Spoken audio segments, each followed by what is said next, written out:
xawalayda dumarka xulkoodii ayaa tahay xil joryeenta ehelkiyo xanaanadii naftaydiyo xeer dhaqanka gurigiyo xag kastaba ay deeqde xamdi adiga mooye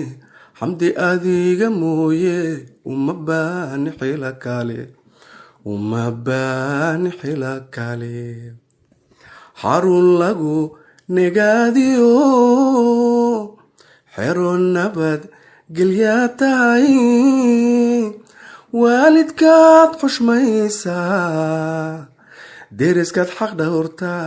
xamdi qaali baa tahay deriskaad xaq dhowrtaa xamdi qaali baa tahay